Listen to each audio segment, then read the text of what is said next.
Baik, Assalamualaikum warahmatullahi wabarakatuh.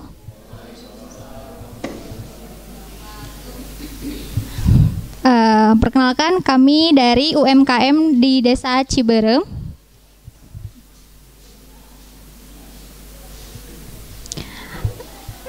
Di sini saya sebagai Okarisma Mailani, ada teman saya Haliza Lupipa, Mila Agustina, Nenggina Sobaria, ada Alsi, ada Irma, ada Vidya dan Zahid.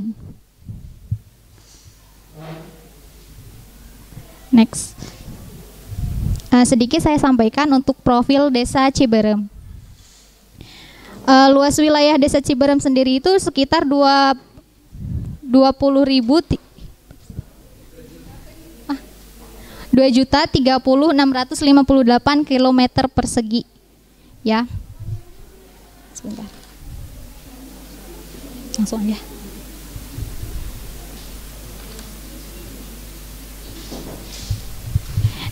Desa Ciberem sendiri berbatasan dengan 3 wilayah, yaitu Desa Tarumajaya di sebelah selatan, Desa Cikembang di sebelah timur, dan Desa Sukapura di sebelah utara. Lalu yang kedua ada jumlah penduduk. Jumlah penduduk di Desa Ciberem sendiri itu ada 34.844 jiwa, yang terdiri dari 9.300 laki-laki dan 3.200 perempuan. Terus sekitar 17.900 kepala keluarga. Lalu selanjutnya ada fasilitas dan sarana publik.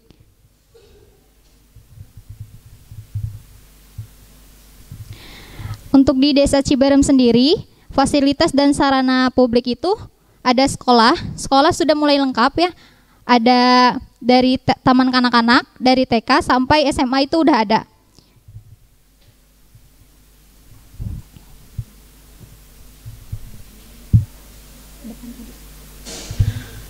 Profil.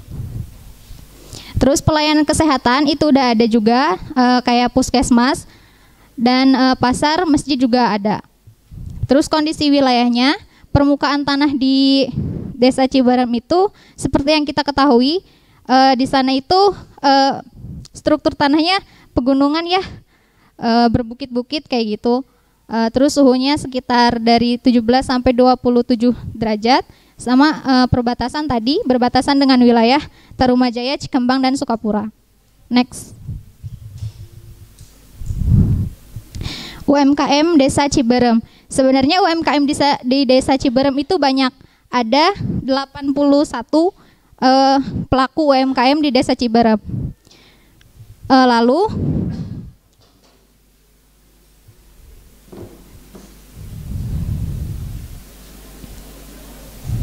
ada 81 UMKM di Desa Ciberem. Namun di sini itu kita ambil yang memang udah ada merek dan banyak gitu. Mana tadi? Dari 81 pelaku UMKM itu sudah mendapat pelatihan dari kecamatan. Next. Ini salah satunya. Ada UMKM penjahit. Terus ada kopi Salira, sama ini kerupuk dari kopi, kerupuk kopi gitu. Terus ada boneka juga, pengrajin boneka tangan, boneka yang dalamnya itu dakron. Next. Selanjutnya ada data potensi dan data permasalahan. Yang pertama, data potensi. UMKM Desa Ciberem itu memiliki produk UMKM yang menjadi ikonik dari desa ini, yaitu kopi. Bukan cuma kopi, ya, tapi yang ikonik itu ada yang namanya kerupuk kopi. Kerupuk dari kopi. Terus yang selanjutnya terdapat banyak bahan baku yang mudah didapatkan untuk diproduksi. Seperti yang kita ketahui, di Desa Ciberem itu sebagian besar, mayoritas itu sebagai buruh tani. Jadi hampir semua UMKM di sana itu dari hasil tani, seperti itu. Selanjutnya ada pelaku UMKM mendapatkan pelatihan kewirausahaan dari kecamatan, itu sekitar 3 bulan sekali.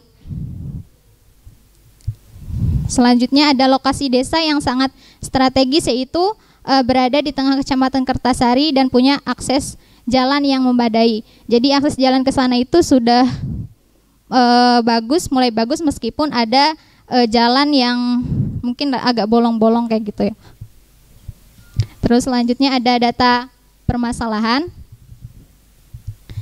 Yang pertama, masyarakat itu belum memahami strategi pemasaran atau marketing sebagai target pasar juga. Jadi masyarakat di sana itu UMKM-nya target pasarnya jadi cuma di sana aja. Sebagian yang belum tadi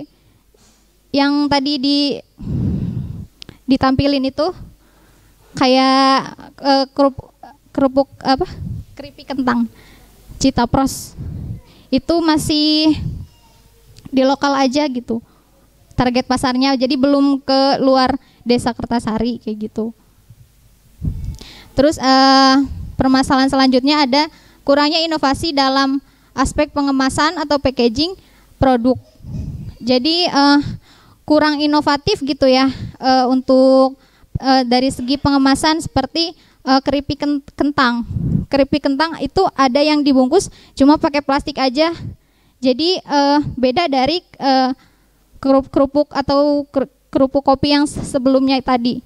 Jadi cuma plastik polos aja gitu sama mereknya. Kayak gitu. Terus permasalahan yang selanjutnya itu ada bantuan dana dari desa tapi tidak menyeluruh ke semua pelaku UMKM. Jadi katanya cuma ke beberapa UMKM aja yang mendapat bantuan dari desa atau pemerintah setempat. Nah, itu masih menjadi pertanyaan bagi kami, kenapa bisa seperti itu? Kenapa bisa terjadi kayak gitu?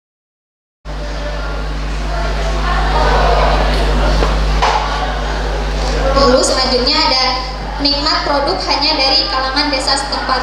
Nah, seperti yang saya bilang tadi, kalau misalnya sebagian dari target pasar pelaku UMKM di sana itu baru di desa itu aja. Jadi belum keluar gitu untuk sebagian UMKM di sana. Lalu selanjutnya ada tarif ongkos kirim yang mahal sehingga menyulitkan para pedagang itu berkembang. Next.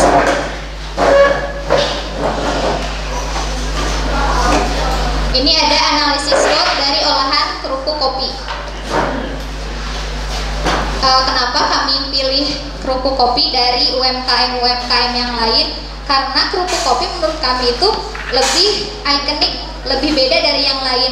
Yang lain kan ada UMKM yang lain itu ada keripik kentang, kerupuk kentang, keripik wortel, kerupuk wortel, itu kan di desa lain juga ada. Sedangkan ini menurut kami kerupuk kopi di desa lain itu kayak belum ada, terus menjadi hal baru juga, jadi terobosan baru gitu bagi desa Ciberem.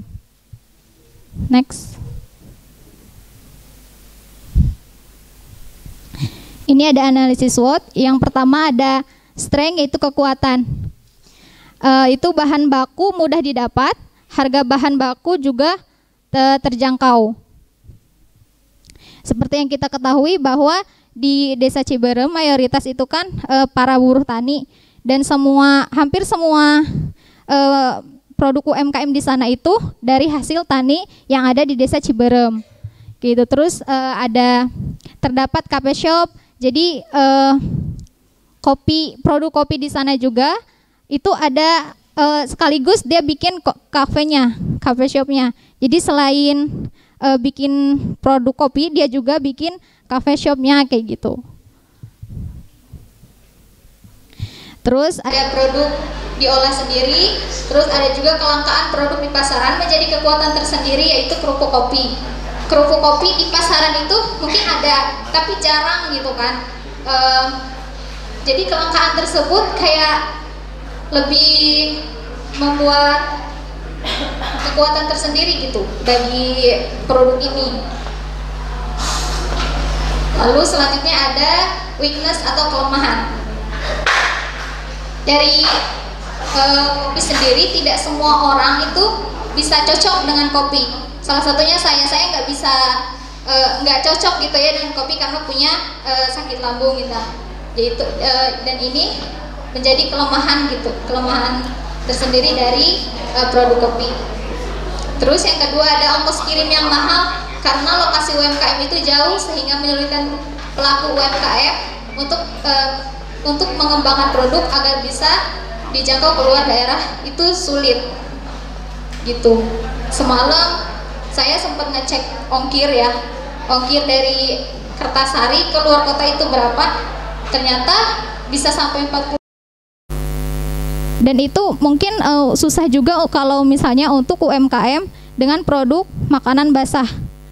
Ada juga kan UMKM di Desa Ciberem itu kayak makanan basah seperti olahan bolu dari kentang, dari wortel kayak gitu. Selanjutnya. Terus ada opportunity atau peluang.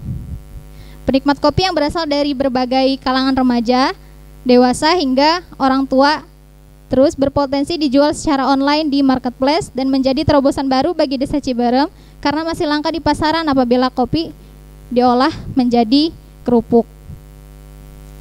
Terus selanjutnya ada threats atau ancaman. Yang pertama itu sudah banyak pesaingnya di pasaran untuk produk kopi seduh. Selanjutnya ada variasi menu kopi masih kurang. Yang ketiga pemasaran masih kurang terjangkau dan lokasi yang jauh dari kota. Jadi kesimpulannya, sebenarnya Desa Ciberem itu sudah lumayan maju. Namun ada beberapa kendala. Nah, menurut analisis kami ada 2 kendala. Yang pertama itu masalah packaging, masalah pengemasan bagi produk-produk yang belum pengemasannya itu belum bagus gitu, belum berinovasi kayak gitu, kayak keripik kentang yang masih dibungkus dengan bungkus transparan kayak gitu. Terus yang kedua pemasaran yang dilakukan oleh UMKM, pelaku UMKM di Desa Ciberem itu terutama yang belum sampai keluar ya, itu masih kurang karena pemasarannya masih di dalam desa itu. Sekian, mungkin ada yang mau ditanyakan, silakan. Baik, saya dulu deh. Saya, Pak Yosal, Pak Waska, Pak Tisna. Di sini yang sebelah sini nggak tahu Pak Mun masih ngopi atau enggak ada hubungannya tuh sama penyakit lambung ya. Biasa aja tiap pagi harus ngopi malah. Tapi bukan itu sih yang diinin. Jadi saya bisikan Pak Yosal barusan, template kayaknya sama semuanya. Setiap kelompok sama permasalahannya, datanya belum lengkap ya. Datanya mayoritas masih sekunder, belum primer. Jadi memang harus lebih banyak lagi di sisi itunya yang primernya. Jadi kayaknya masih nebak-nebak, ini kayak gini, ini kayak gitu. Kalau tadi berpendapat siapa sih namanya teh, lupa, Oca. Ya kayak kopi tadi, siapa bilang kalau kopi tanpa gula justru itu bagus buat lambung. Dalam kondisi kosong pun bagus. Terus apalagi ya tadi yang shotnya, coba lihat.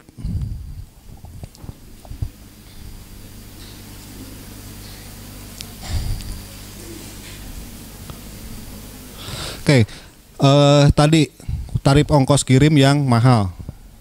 Nah, ini data permasalahan ya. Tarif ongkos kirim yang mahal. Kalau misalnya memang seperti itu, kalau dilihat dari geografis ya, Pangalengan kok bisa.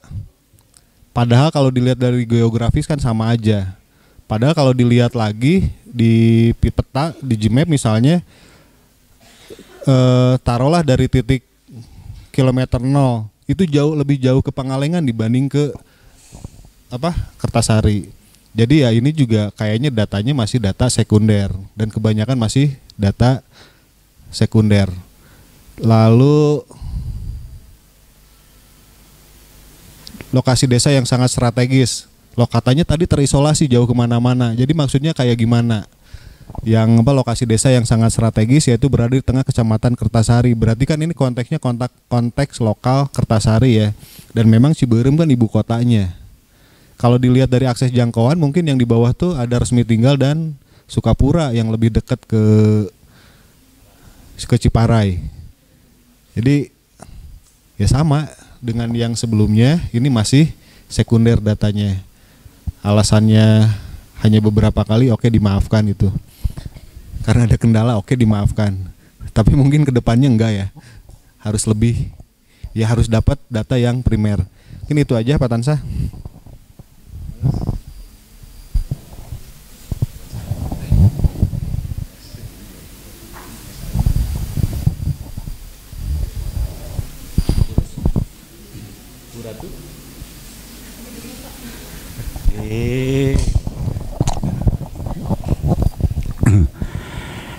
Terima kasih Desa Ciberem, Barurem katanya. UMKM yang menjadi ikonik dari SA ini itu apa?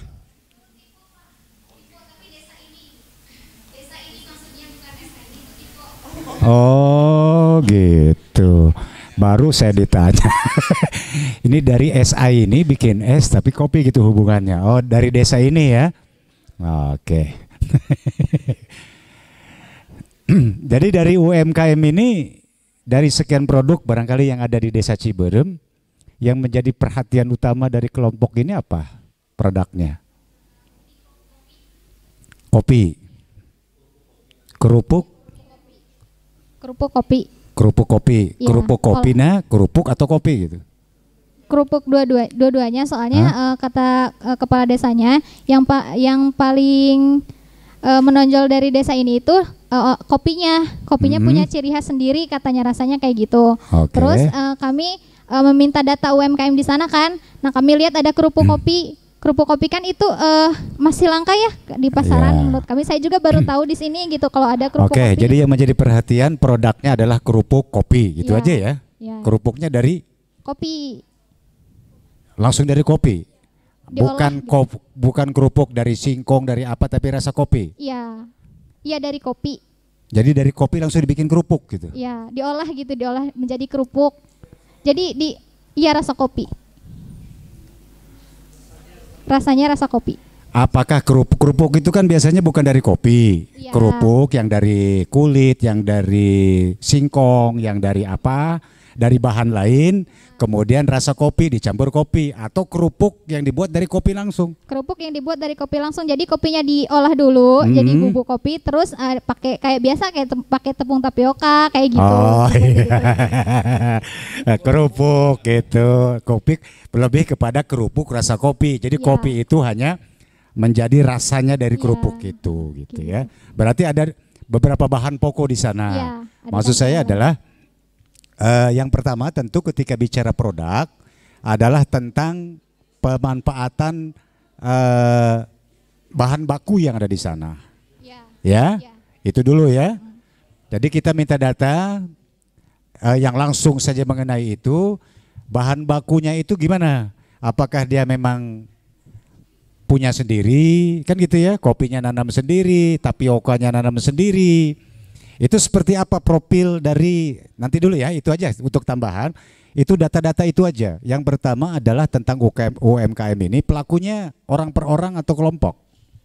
Jadi di sana itu ada per orang, terus dia itu punya karyawan lagi dari 1 sampai 10 orang kayak gitu. Oke, berarti gini aja. Orang itu siapa? Dia sebagai pelaku UMKM, produknya adalah kerupuk kopi, kan gitu ya?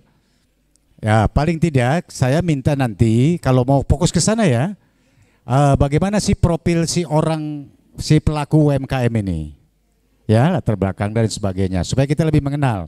Siapa tahu nanti orang itu atau nama itu yang bisa dijadikan brandnya dia kan gitu ya. Kemudian tentu ketika bicara tentang produk, maka di situ apalagi kerupuk kopi adalah juga bahan baku ya. Nah, berbeda nanti kalau dia bahan bakunya harus beli, harus dari tempat lain dan sebagainya. Apakah bahan baku itu adalah juga potensi desa itu yang memang cukup melimpah sehingga mereka olah itu menjadi kerupuk kopi kan. Kemudian tentu ketika bicara produk juga nanti bicara tentang proses produksi, peralatan produksi dan sebagainya. Ya, siapa yang melakukan itu? Apakah orang setempat dilakukan di sana sehingga UMKM ini selain mendapatkan sebuah produk, tetapi juga menjadi lahan pekerjaan bagi masyarakat yang ada di situ. Kan gitu ya. Jadi selain memang pengusahanya dalam arti pengusaha usaha kecil ini, tetapi juga adalah memberikan kesempatan kerja kepada masyarakat yang ada di sana. Itu bicara internalnya sana, prosesnya seperti apa. Setelah kalian melihat langsung di sana, melihat proses produksi dan sebagainya, tentu ketika kita bicara produksi kita juga perlu data berapa sih, ya kan gitu ya, kapasitas produksi di sana dilakukan oleh sana. Kemudian kerupuk ini apakah hanya juga dari rasanya, dari bentuknya, dari apanya, sehingga menarik perhatian ini menjadi produk UMKM yang bisa kita nikmati bisa. Itu baru bicara hasil produksinya kan gitu ya. Kemudian yang kedua tentu saja ini kan bukan buat dimakan tetapi menjadi lahan usaha. Nah yang dipikirkan gitu adalah bagaimana cara memasarkan produk ini supaya produk ini tentu laku dijual kan gitu ya. Nah ini yang paling penting di sana dari aspek pemasarannya. Kalau kalian di situ coba dilihat selama ini bagaimana sih yang dilakukan di sana. Apakah memang disuruh anak-anak kecil beredar di kampung itu atau lewat titip di mana. Sementara ini produk itu karena ada kata-kata inovatif di sini ya. Artinya ketika bicara inovasi tentu ada sesuatu yang baru yang berbeda. Ya, berbeda dari kerupuk-kerupuk lain. Dari rasanya boleh, dari bentuknya, kemasannya dan sebagainya. Kalau sudah kerupuk kopi berarti ini kalau di sini dilihat minumnya cappuccino nih. Ya. Ya, kebetulan saya kan penggemar cappuccino gitu. Pas nggak nih antara kerupuk kopi di sini diminum dengan cappuccino. Kalau digabung dengan kopi hitam itu dengan lain lagi nanti ceritanya kan. Jadi harus match antara jenis makanan itu rasa apa sehingga disetel di sana. Belum lagi nanti bentuk penyajian dan sebagainya. Saya kira data-data itulah yang coba kalian dapatkan sehingga dari situ saya bisa ngelihat gitu. Kalau dia perusahaan itu sudah bisa dia menjadi pemiliknya, sudah bisa memperkerjakan 10 orang ya. Artinya bukan lagi kecil menurut saya tetapi tentu sangat terkait dengan hasil produknya. Ya, sampai kepada pemasaran harga dan sebagainya. Maksud saya adalah dari situ kalian bisa gali apa yang bisa kalian angkat itu menjadi poin pokok untuk proyek kalian gitu. Sehingga kalian bisa menjadi bagian dari produk ini. Ini salira ya, namanya salira kopi, salira kerupuk. Coba lihat misalkan kemasannya seperti apa bisa kalian bisa mengajukan juga saran usul sehingga itu kan yang terbaca baru salira ya. Salira itu apa maksudnya kan Sunda sekali ya. Apakah memang kata salira ini menjadi ada makna tersendiri dan sebagainya, itu tentang simbol tentang kalau Pak Yani ini ada makna apa di situ ya kan gitu ya. Jadi salah satu produk ini di UMKM ini adalah salah satunya yang menjadi kelemahan adalah juga bentuk kemasannya itu. Selain tentu karena ini tidak pakai pengawet dan sebagainya ya, menjadi sebuah produk tapi punya rasa. Kalau hanya sekedar di piring itu kan kayak bentuknya kayak goreng tempe gitu aja ya. Kayak tempe kering gitu. Jadi coba nanti penampilan ini juga menjadi sesuatu yang bernilai. Kalau ditumpuk seperti itu kan kayak murah gitu ya. Ini contoh saja lah. Coba kalian berikan masukan kepada pengusaha ini paling tidaklah seperti itu. Sehingga dari kemasan, dari apa, dari cara penyajian, supaya ini sebuah punya makna. Saya hanya memaknai aja begitu ada ini, ada gambar daun, ini cappuccino nih Pak Tanzane. Ya kan khas gitu ya. Kalau digabung, saya juga lagi ini, cobalah sekali-kali bawa ke sini, coba diminum di kampus dengan cappuccino, ini match nggak rasanya gitu ya. Ya nanti kita beli gitu kan. Kalian bawa sebungkus, harganya di sana 5.000, sampai sini ongkos kirimnya lebih mahal biasanya, apalagi dibawa sama mahasiswa. Saya kira mungkin kalau dari saya itu, jadi kalau ini sudah menjadi ya mau dijadikan proyek kalian dan tertarik dengan ini, kupas tuntas soal ini, gitu. Ya, dari mulai bahan baku, produksi sampai kepada pemasarannya, sampai kepada berapa omsetnya yang selama ini terjadi, yang ada sekarang, dan kemudian juga perkembangan berikutnya mau seperti apa. Jadi paling tidak fungsi kalian ini selain memang dari data-data yang ada, tetapi yang jauh lebih penting adalah mencoba membantu mereka untuk kalaupun sudah laku, lebih laku lagi. Kalau belum laku, kalian bisa memberikan ya solusi supaya ini laku. Kalau mungkin ya kalau perlu kalian menjadi salah satu sales ya, untuk memasarkan ini gitu. Kalau mereka belum bisa juga dipasarkan lewat media, ya kan? Mungkin kalian bisa merancang itu, memperkenalkan produk ini. Ini semester berapa ini? Ada semester 5? 2, berapa? 5 dan 3. Ya syukur-syukur ada yang belajar produk konten media kan bisa diterapkan di situ, ya. Ya, oke, nggak apa-apa. Paling tidak coba diinikan data-data itu dari Bukalapak itu gimana pengaruh ke, kalaupun sudah ada di sana, ya kan paling tidak kita bisa memberikan semacam ini bedanya sebelum dia di Bukalapak dengan sebelum di Bukalapak. Apa juga bisa juga ada alternatif lain gitu selain di Bukalapak itu. Saya kira mungkin saya itu aja lah dari saya. Mangga Bu Rosmala. Pak Embun, barangkali kemasan foto gambar ini Pak Embun deh yang menjawab. Tadi dari varian kerupuk kopi ini, dari segi ini apa bahan bakunya terbuat dari 100% Arabica asli dari. Oh ya, itu nanti kami sampaikan saja itu ya. Yang terpenting buat saya adalah bahan baku itu didapatkan dari mana kan gitu. Dari udah nanti di sana. Artinya perlu data itu supaya lengkap. Karena sebuah produk itu akan sangat terpengaruh kepada ketersediaan bahan bakunya. Kalau dia nanam sendiri apalagi kan gitu. Jadi artinya dia tidak terpengaruh oleh pihak lain. Ya. Jadi ini betul-betul dia memanfaatkan lahan dan sebagainya, bahan bakunya segala macam. Nah, soal nanti kemasan, foto, gambar segala macam ini Pak Embun lah yang bagian. Mangga Pak Embun. Halo. Ayahnya ada ayah. Ya, nah silakan nanti dipilih apakah ini yang mau dieksekusi sebagai proyeknya Anda. Tapi saya ingin mengukit saja salah satu keberhasilan atau inovasi yang diberikan oleh temannya Pak Yani itu. Kalau tidak salah, Anda kenal opak? Opak tuh makanan cemilan gitu kan, yang kecil satu tuh 500-an lah paling mahal. Tapi ketika dia dicelup ke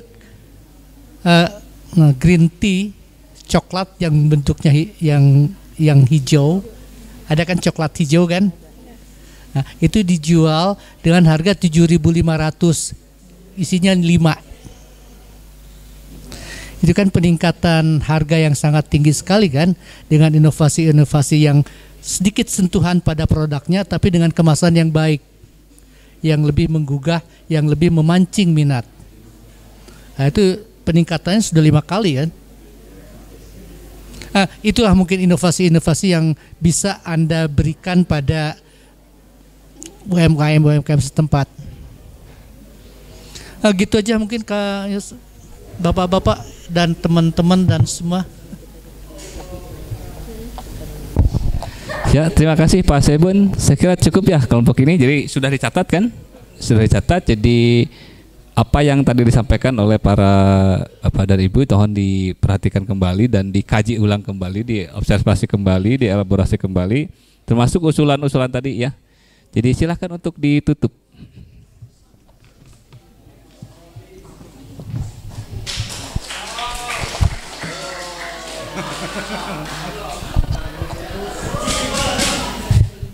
Terima kasih atas perhatiannya. Sekian. Wassalamualaikum warahmatullahi wabarakatuh. Ya, berikutnya terakhir Desa Santosa, dipersilakan.